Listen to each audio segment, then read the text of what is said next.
interview prep. We're actually gonna. No, we'll keep this. I don't care. Decrease the volume.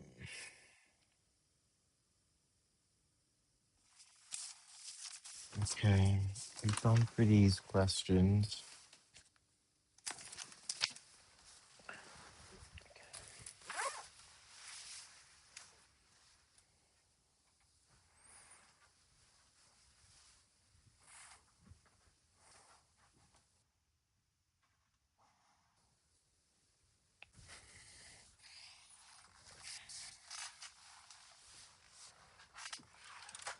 Okay.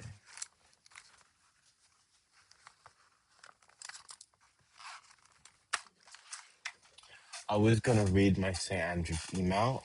I think I might get my interview pulled if I do that on the live stream. So,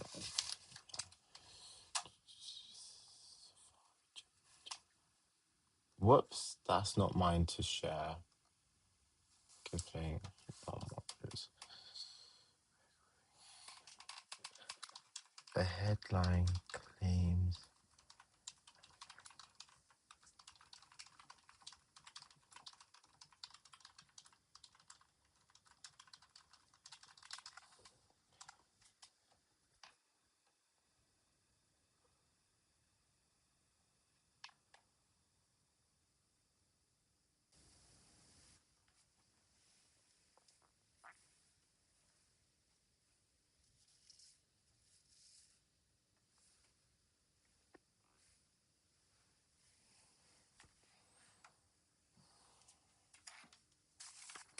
Okay.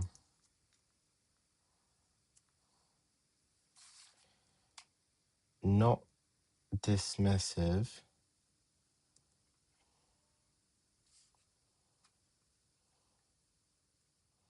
Curiosity. And look into it.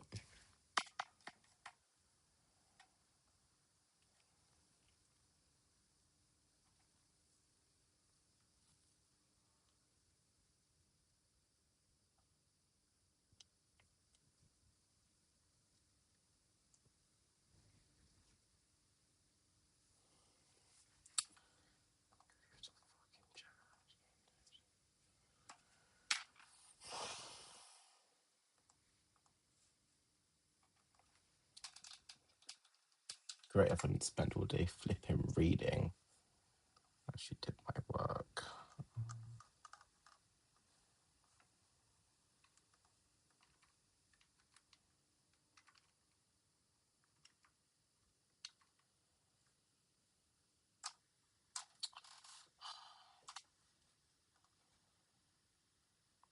Not even the same language.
If it's ethical or farming, I don't even know.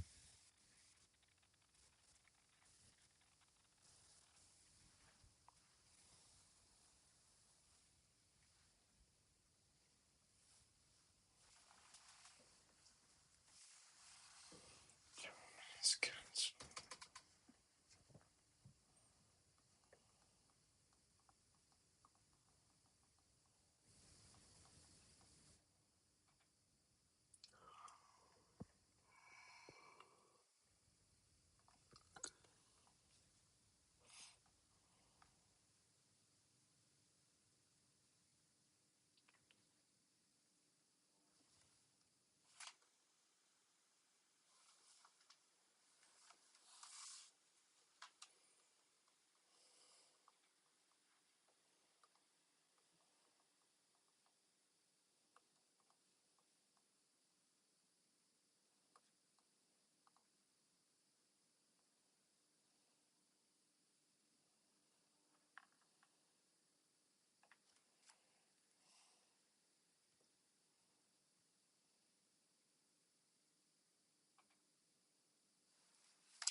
I don't even know what they're talking about. What's screening? That's what I thought it was.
I'm not blaming the patient, so I'm just flipping asking.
obviously, as a doctor, we wish beneficent. We want all patient welfare to be maximized, and we would want all patients to have the best outcomes.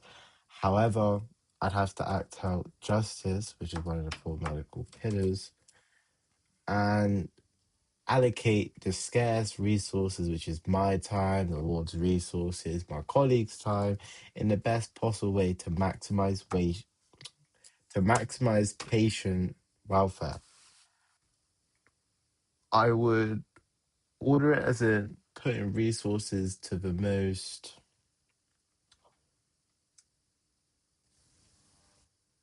patients that would have the most adverse effects if left alone,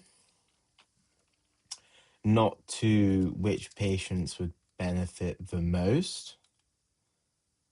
As we've just been told, the work handover list is chaotic. The worst possible thing that we need right now is for certain patients to get worse. We want as many stabilized as possible.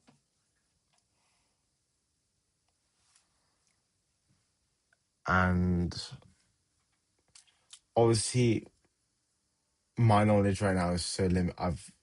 I've done volunteering on a hospital. I don't have an exact idea how the wards work, so I don't want to generalize roles, saying these roles do this, these roles do that, as I haven't worked in a hospital in that sort of scenario.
I avoid complicated maths,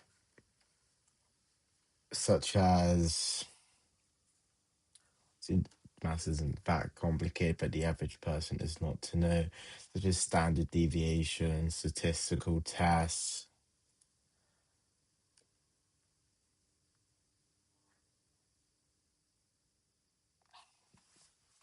and then statistical methods. I would try to break down the data in simple terms so that they would understand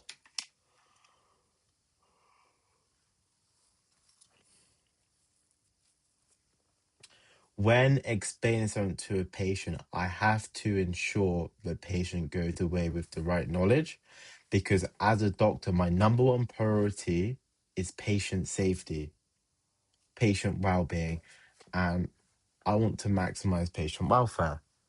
In order to do this, I also need to respect the patient's decision with what to do with this information, giving them autonomy. However, with that autonomy, I have to ensure they have the capacity to make the right decision. Whereas capacity being knowing of the pros and cons and understanding what's given to them. And I need them to have this capacity so that when they make their own decision, it's in their best interest. And if there's any confusion, which they might not even see as confusion, anything they might not fully understand, can lead to future risks in patients' decisions and put their safety at risk. So I would love to use a learning method I use with my cousin when I try help teach him new concepts, whereas essentially he has to regurgitate what I say back to me, but with understanding. You can tell when someone tells you something whether they understand what they're talking about. And I would go through this with the patient. So I'd go through the data, I'd explain it in a way that's small, short sentences, easy to digest, and then have them explain to me what they understand. Therefore, I can identify and correct any misunderstandings that can lead to future health implications and ensure that they have the best understanding possible of the condition, the disease. Yeah, my arms look so skinny. What the hell's happened to me?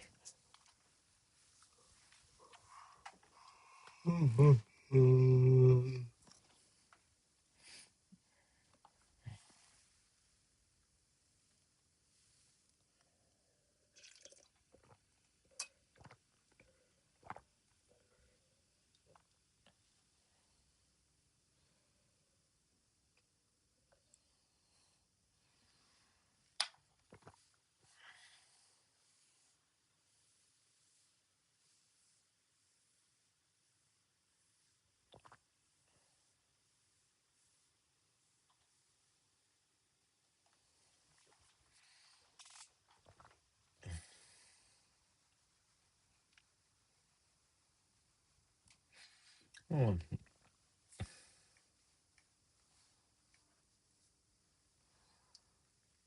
You see, I didn't actually know what relative risk reduction was. So,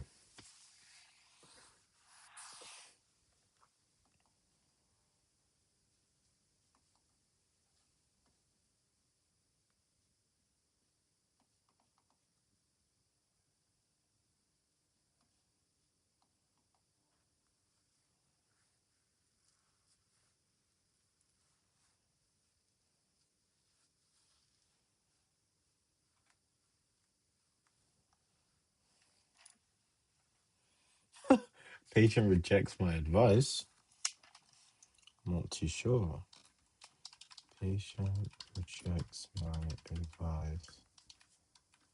How would you reflect and adapt next time? Okay, I'm gonna actually time this one. If a patient rejects my advice, I'm going to assume in this scenario that I have a great field of knowledge in whatever area I'm dealing with right now, and I'm certain that what I said was correct and the best way going forward for the patient, I will have to ask the patient why. Why have they rejected my advice? That's the most important thing. And it's best to get it's best to learn the patient's perspective when talking to me in order to improve my future diet to improve my future patient outcomes, assuming that most likely this patient refusing treatment is going to worsen their outcome. So I would get in contact with the patient, preferably in person. Don't come off as rude. Don't come off as defensive. Don't come off as if I know it all and they're making the wrong decision. Come off as genuinely curious. This is a problem on my behalf that I have to solve. But we do have to, well, I have to respect one of the four medical ethical principles of autonomy. If the patient chooses to not go with my advice, I can't force them to do it, can I? Like, I have to let them go with their choice. So I'd un- I'd ask questions, preferably take pen, paper, as I wouldn't want to take a phone or a laptop. It might seem rude or as if I don't actually care. And get the reasoning from the patient, pardon me, about what a part of my advice led to them rejecting it. Was it the way I delivered it? Was it just the advice itself? Have they seen something online?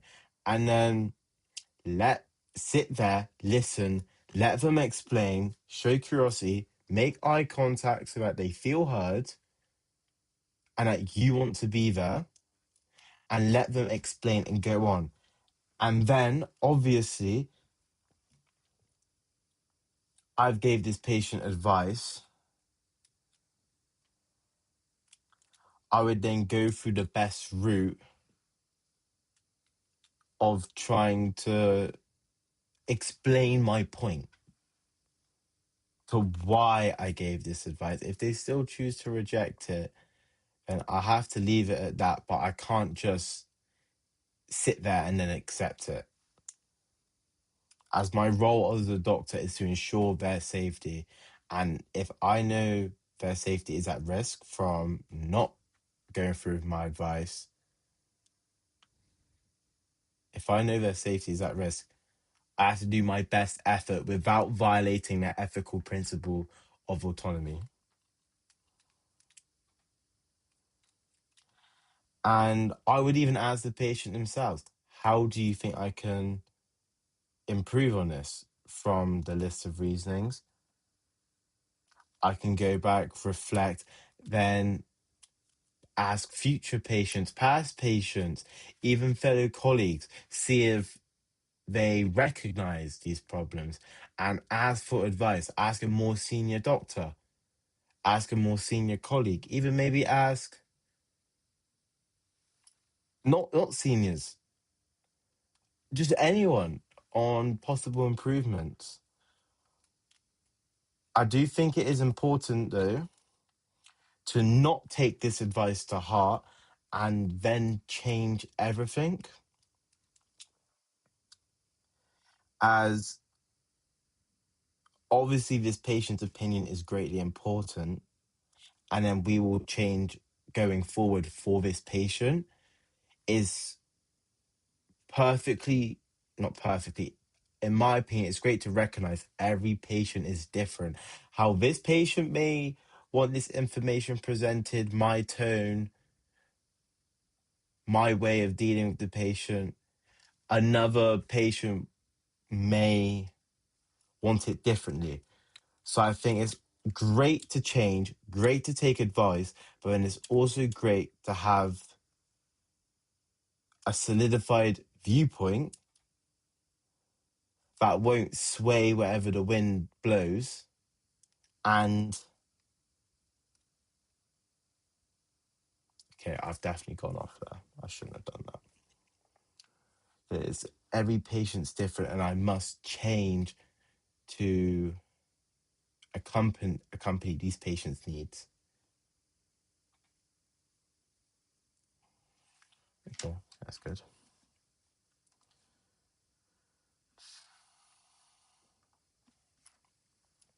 I started 21:40, ended up 27:40, which is 6 minutes.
Ignore those.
19 meals per week.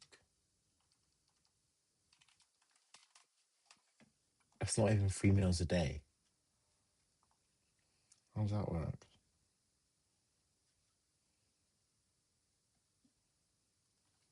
To be fair, I wouldn't mind living that. Self-catered standard.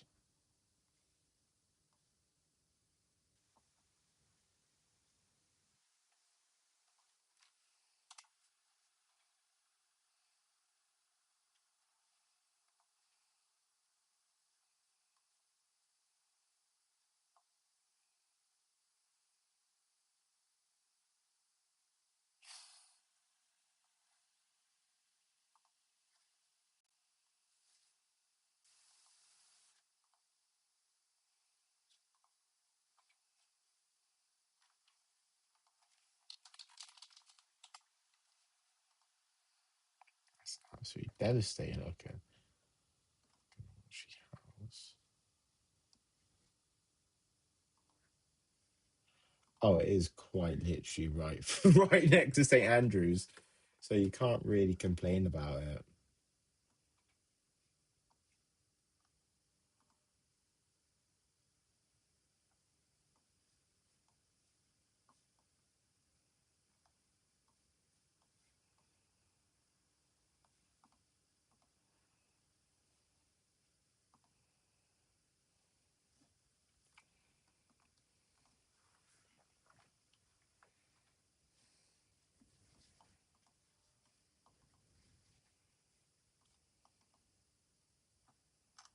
I mean, to be fair, that would then leave me 6 grand for a loan.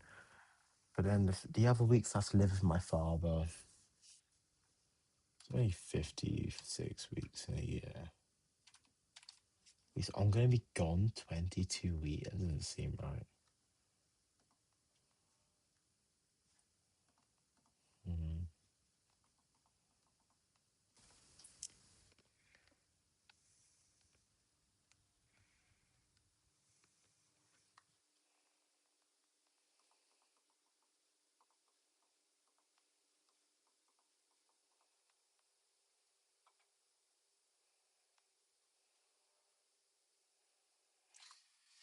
Therapeutic lesson.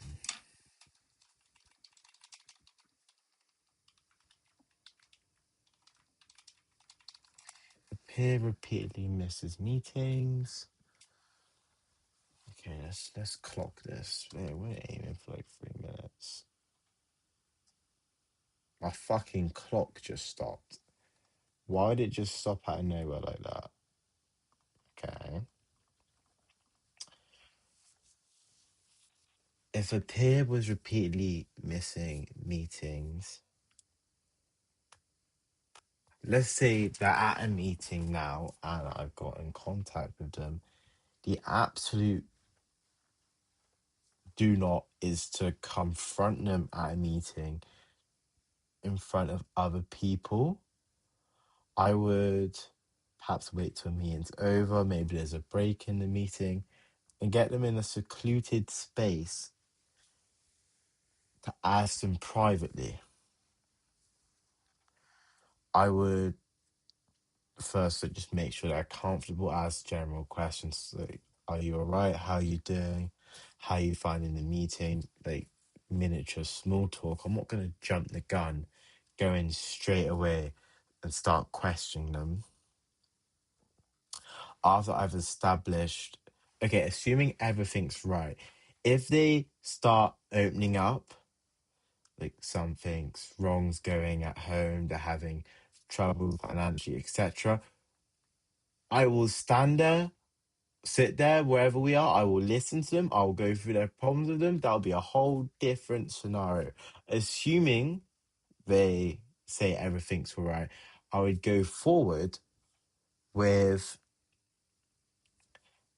asking them about the meetings, wait for an invitation to go on further. So I would make a note like, oh, you haven't been to any, or you've missed out on the last couple meetings, and give them that invitation to open up, to explain, rather than act as if the teacher's scolding them, hoping that they open up. We can then go through what's wrong, what we can do going forward, and then if everything is not going well, like it's not, there are other problems, we'll go down that route and I'll go through, I'll to the best of my ability, help them overcome this problem. To the set accountability part, if they're overly emotional explaining the issues or reasons why they haven't attended, I couldn't think of anything worse. Well, there would be a lot of worse things to do, but it would not be a good decision, in my opinion, to lecture them on the problems of what may happen if they carry on or of their past behavior. What I would do is recommend them to speak to someone higher up in power, maybe someone who runs the meetings, organizes meetings, those that take attendance, to ensure that this problem's heard, it's known, and that this they're able to get the help and understanding to why they aren't attending these meetings. If let's say there doesn't seem to be a reason they're not attending, they're just being dismissive, still I would approach calmly, gently, but with concern and empathy, and gently explain what may happen. Obviously, I don't know the exact meeting, I don't know the exact details, but I would explain the most likely procedure and the problems that can occur from them not attending these meetings. Like, possibly, I know St. Andrews has a psychiatric society that takes place Wednesday afternoons. Perhaps this person wants to practice psychiatry later, and let's say I know this, I would explain, I'll try link as much as I can to what they believe in, to the given scenario, and I'd explain, would you not think this would worsen your performance on this would harm patient outcome, etc. Okay, that was 5 minutes, so I kind of banged on that, I can't lie.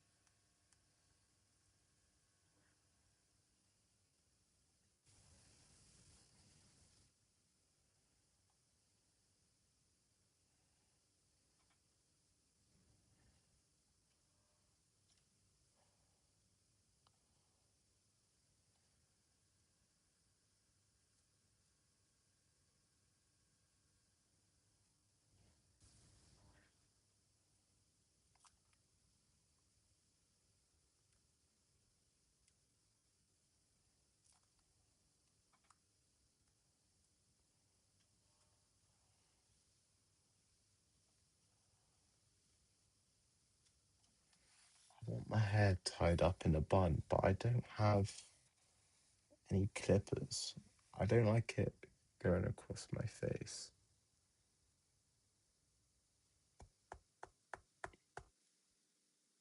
I used to think I had a lump in my forehead. I don't know why. These small earbuds, they keep clinging in my ear.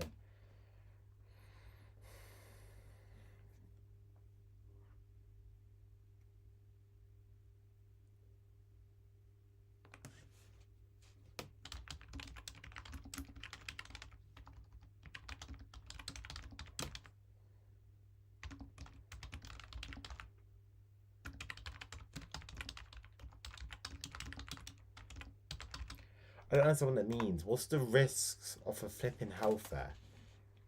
Why do they keep saying this is a very St. Andrew's appropriate station, bro?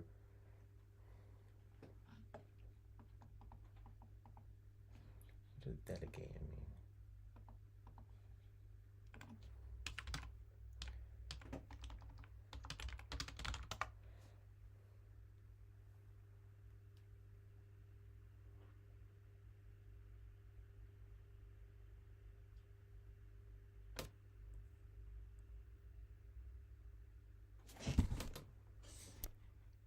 That's my MacBook fans. I've never heard. I didn't know my MacBook had fans.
Okay, if I'm leading the fair, I would. I'd want to set the stand, let everyone know that I'm the leader. I'm the one. I'm assuming I'm organizing it then if I'm leading the fair, and any concerns were to go through me, and I don't want any concerns to go unheard. So I make it very clear that I am the one to speak to during this fair, just to ensure that there's maximum communication on my behalf. As if I'm the one making the choices and someone has a concern but don't tell me, that's a major problem on my behalf, as I cannot act on these problems. I would delegate roles. I'll have a second to think about this, please.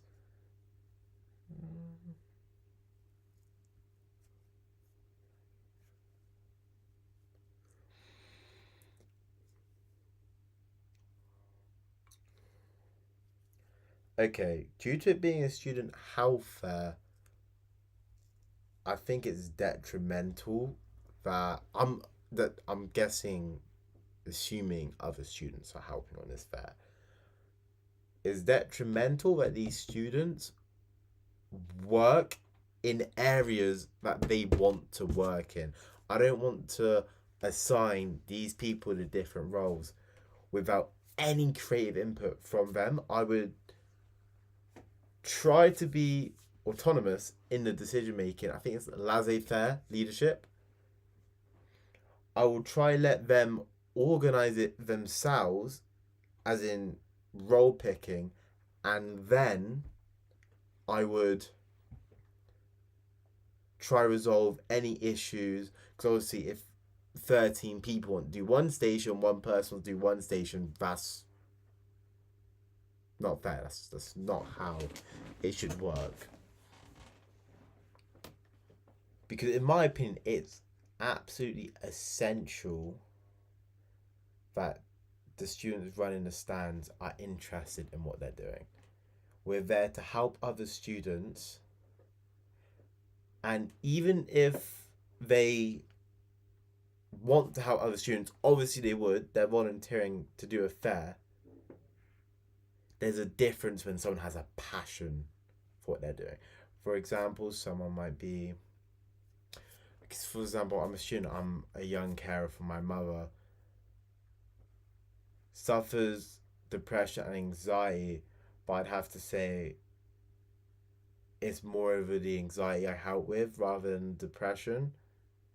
Obviously, I help with both, but that's is the traits that come with anxiety I can help with, and I would love to help students, but I know I'd perform better if I was stationed for anxiety, maybe exam stress, maybe family issues, etc.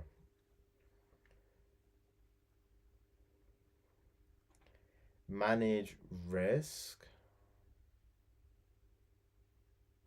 I suppose that the only really risk for fairs, like if the people don't show up, I would do this by ensuring everyone is accountable. If we have meetings, I'll make sure people show up to meetings. I don't mean forcing them or threatening them, but if people are missing meetings, I'll catch up with them, message them, ensure everything's all right. Going forward,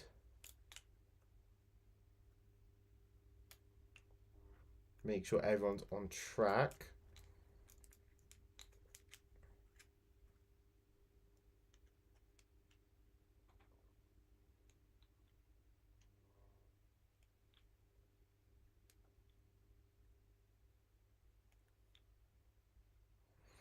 I'd also have a list of prioritizations as a leader. For example, if some students haven't been showing up to meetings and I really am worried that they aren't going to show up to the fair, I would have to prioritize the booths. Obviously, this is a student health fair, so we'd have to identify what stations are students suffering from the most. So which ones will be attended to the most? Which ones will students be relying on the most? And I would have to plan around these possible absences on which stations to sacrifice, possibly staff less, in order for the more one in order for the ones that would bring greater benefit staff. Okay, that's reached 5 minutes. I think that's enough.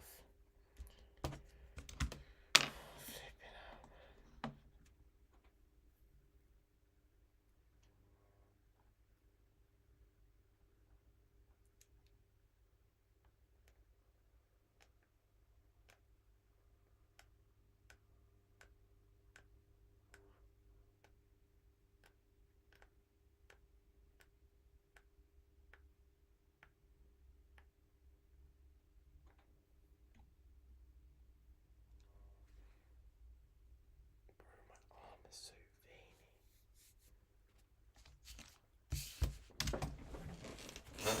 I did hear my phone vibrate, so I have to go check it.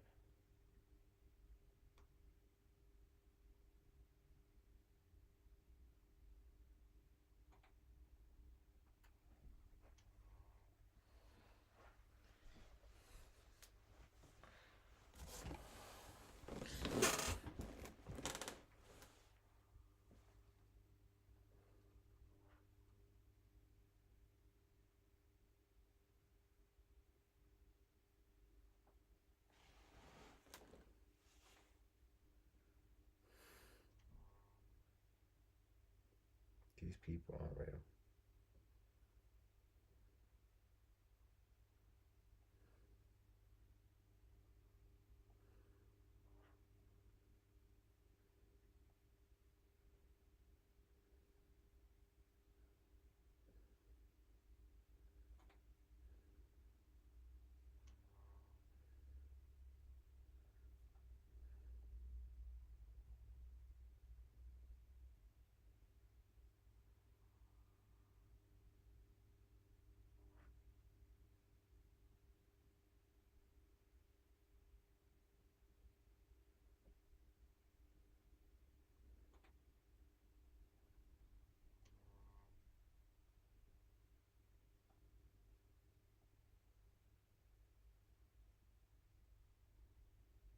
See, this frustrates me. Why is she requested? Could we do calculations doing this?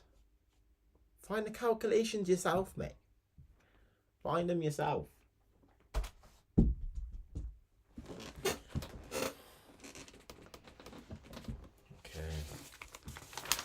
I think that's done now. Brother, I'm gonna be real. I see BA to go. Oh, this isn't a page. Okay, I'm just gonna read this because I can. Students comment.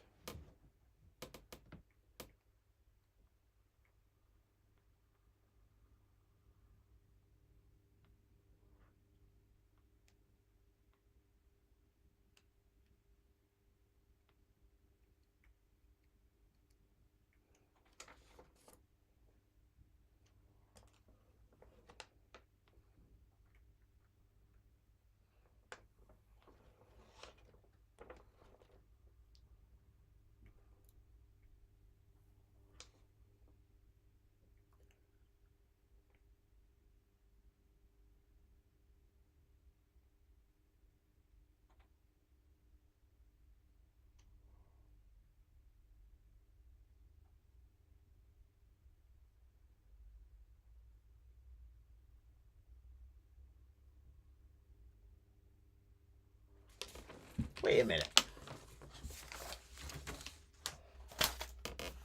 Hold on.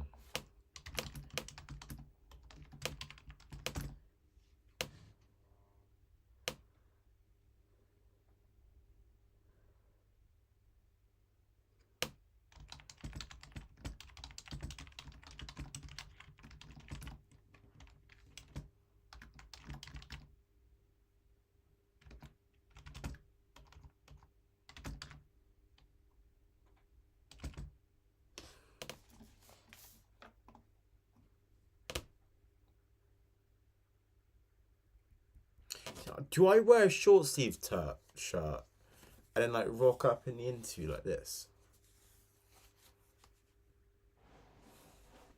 To be fair, I ain't that big no more. I don't know what's happened to me. Maybe Instagram Reels has gotten to my head.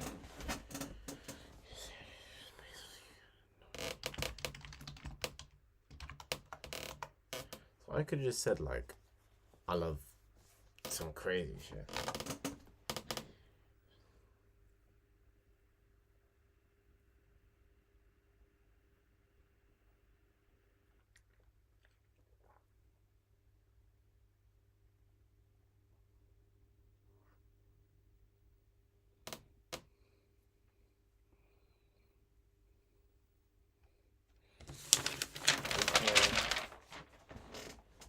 I'll keep that. We'll read those on the side. We're just gonna get these.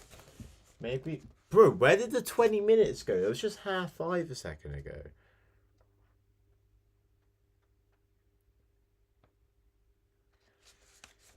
I'm not even gonna go through this.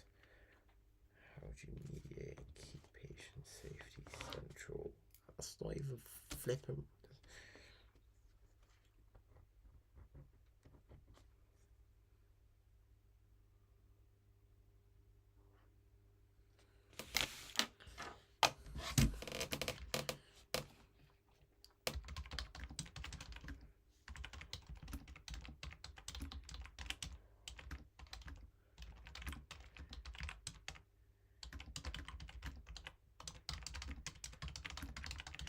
Okay, so I will not ask a question to this. Oh, is the patient there?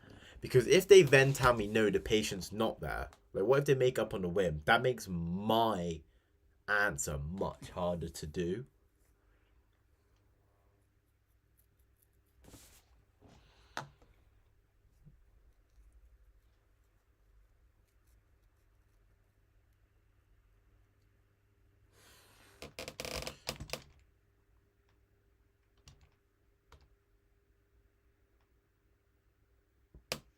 Task manager is.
I do find that a bit concerning.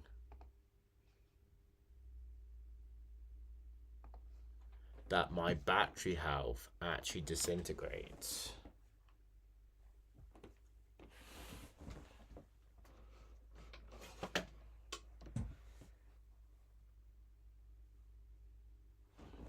Hold on.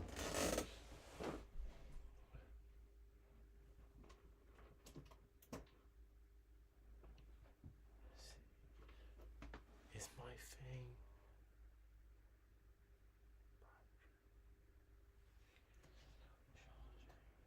Which one is my thing even plugged into?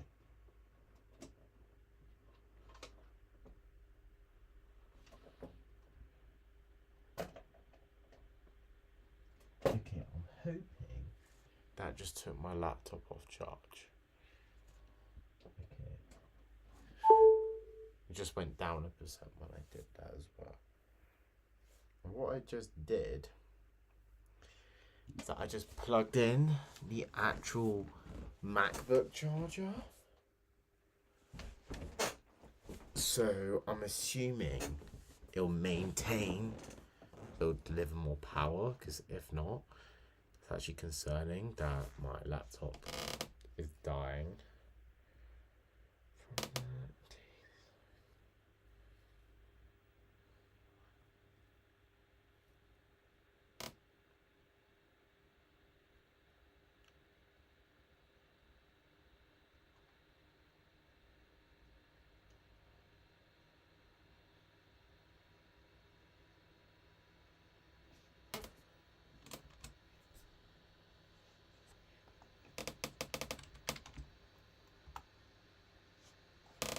Brother,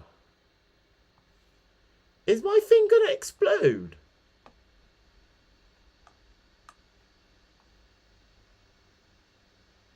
How is it using 240% of my GPU?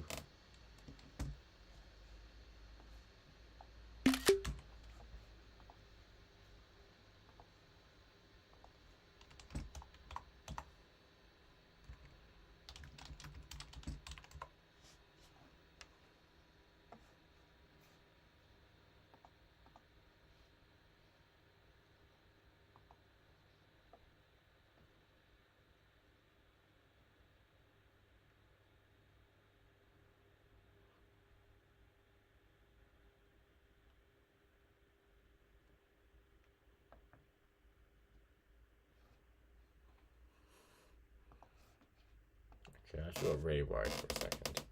Why does it just go up and go down there? So silly. It's just an OBS, bro.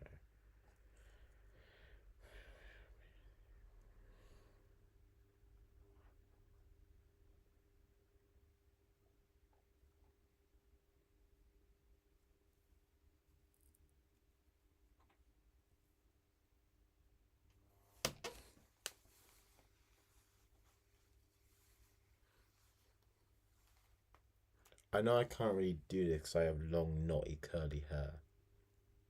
I just want it to go back.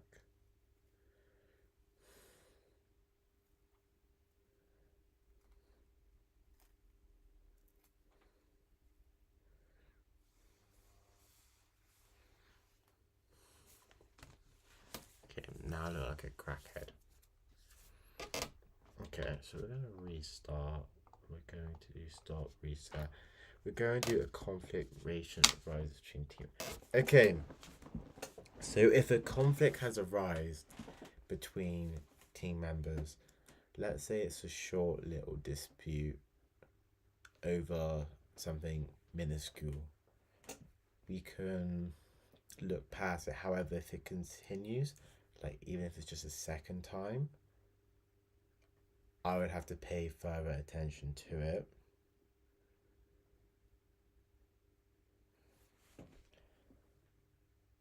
One,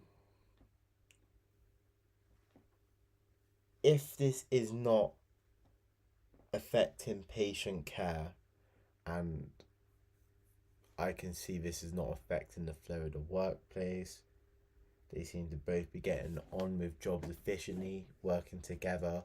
As I know in a hospital from my volunteering, teamwork is essential and key to ensuring patients get the best outcomes and experiences,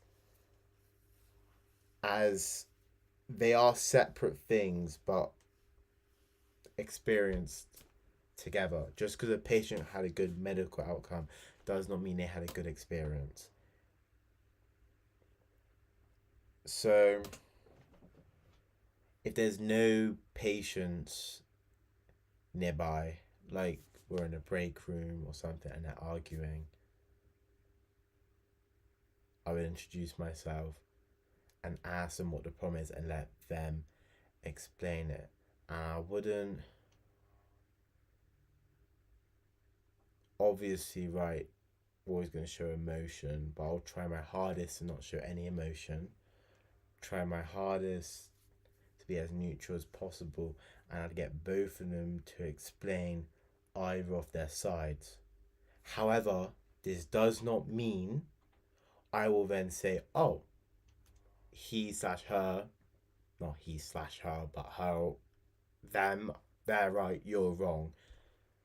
I'm just going to listen and try to formulate the best possible things to say and the next best plan coming forward to neutralize the argument or to mitigate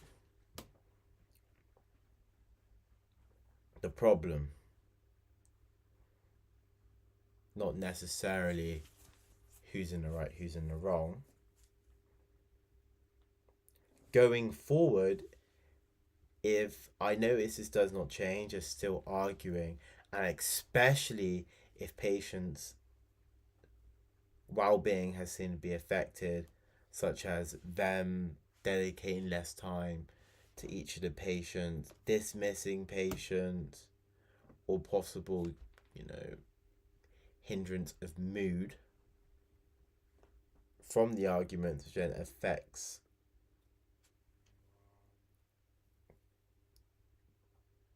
the interactions with patients, I would then have to raise this issue to someone senior. As a doctor,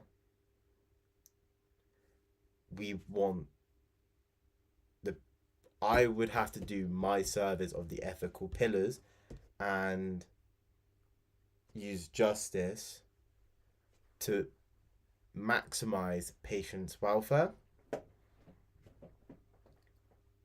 And this is an issue that can be resolved and should not be happening in a workplace where these patients are relying on us. So I would have to, if I've already spoken to them, I would have to raise this issue with a senior member of staff, not with other colleagues on the same working level, as this could be seen more as gossiping and may not actually help resolve the solution. So I'd raise this with a senior member so they can work with the decision and the information to choose the best course of action going forward, as they have the authority, whereas I don't. So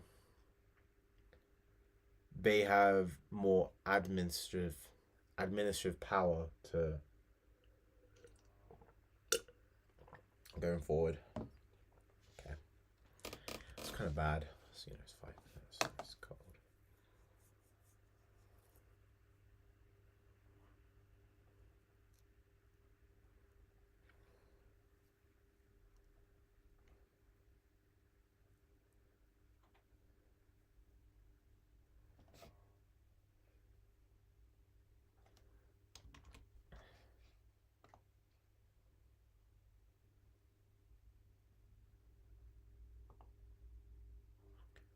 Why does it say CPU time? That many hours.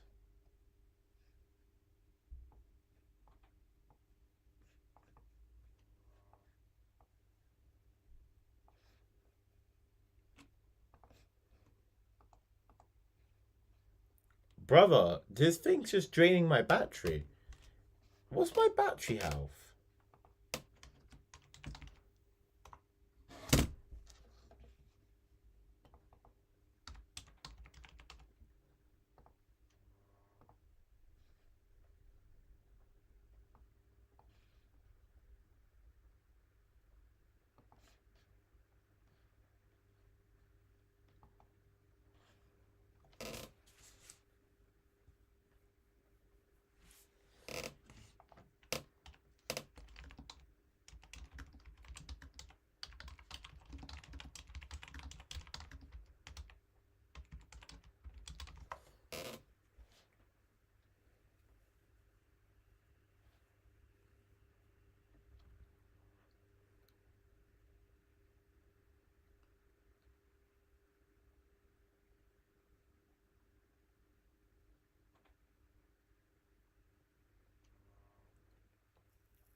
I don't know what allied health professionals are. I can't have.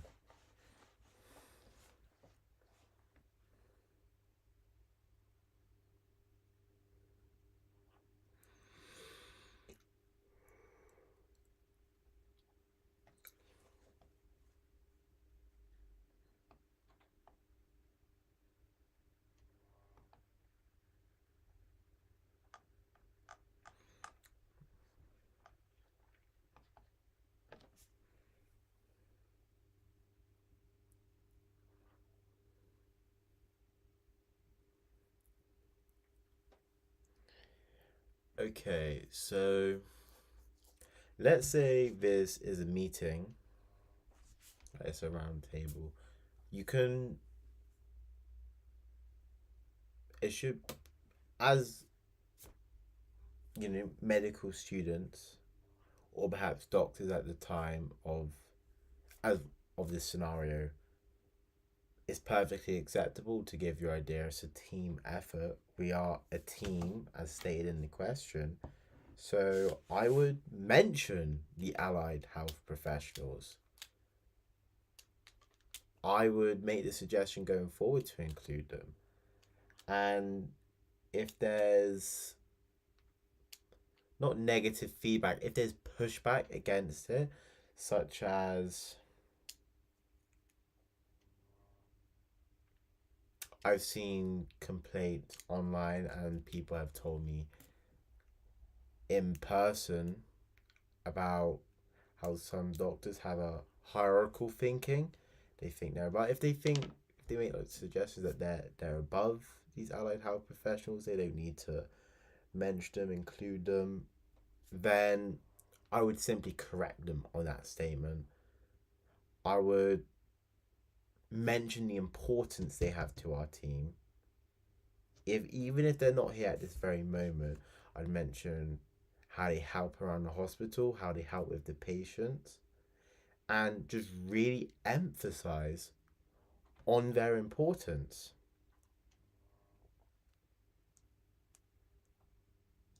This is so we can come to a common understanding at the table that we do need to include them and that they are important without coming off as aggressive.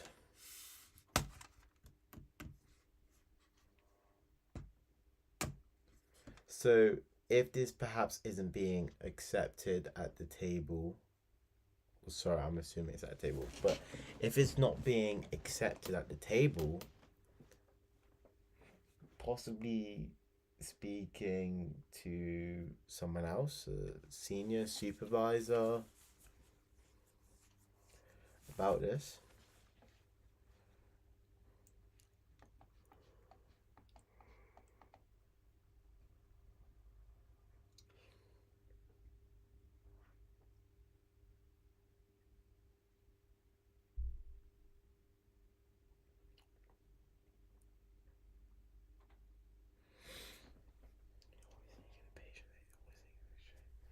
as these people have as much patient experience as we do in any plans going forward, we need their opinions. As doctors or medical students, our role is to maximize patient welfare. We want these patients to have the best outcome possible. And these allied health professionals will have viewpoints and ideas and anecdotes that some of us may never experience because we won't be in their shoes, their roles. They may have opinions that we may never hear, that these patients may even be afraid to say to doctors, afraid to express their concerns. Not admitting, omitting these allied health professionals from the team omits their experiences, their viewpoints, which can then worsen the project and then worsen the outcome and then worsen patient care, which would be a direct contradictory of our jobs as doctors or medical students, and quite possibly the point of the meeting. So we'd want to get as much information as possible and not omit anyone.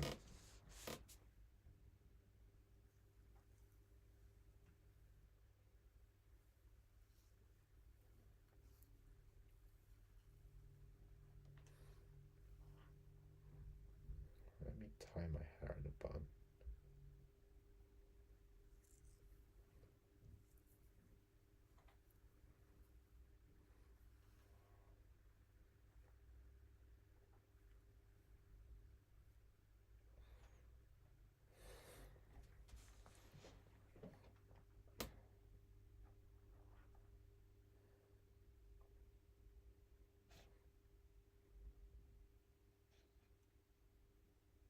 Okay, I'm gonna wash my hands and my. Let me check my phone.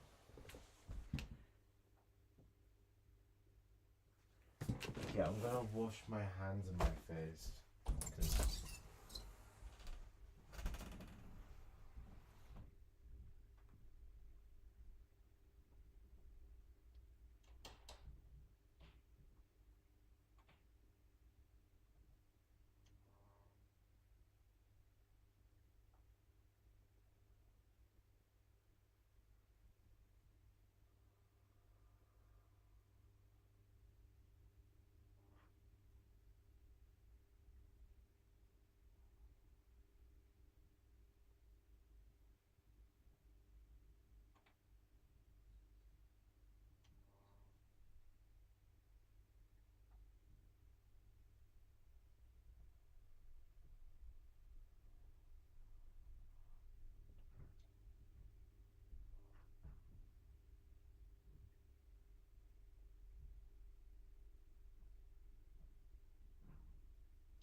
I forgot. Oh, I forgot my dressing gown.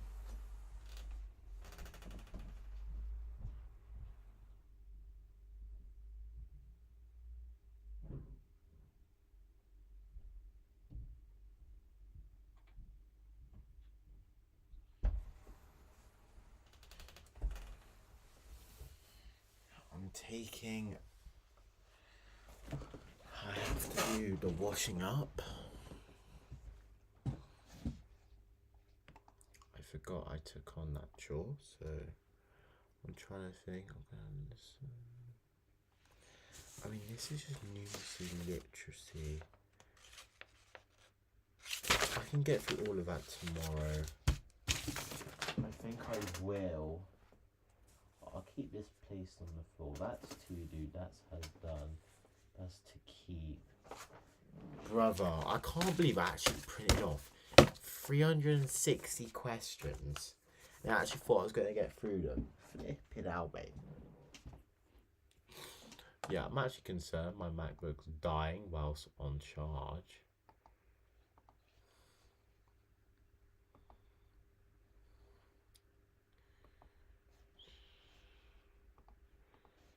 Let's see, I think I only streamed. Yeah, I started streaming, so what's the time? Hour 20. You'll add that to the notes. Hour 20, so that would make that 15, 9, 10. And it's only a Tuesday. I got 10 hours in, that's pretty good.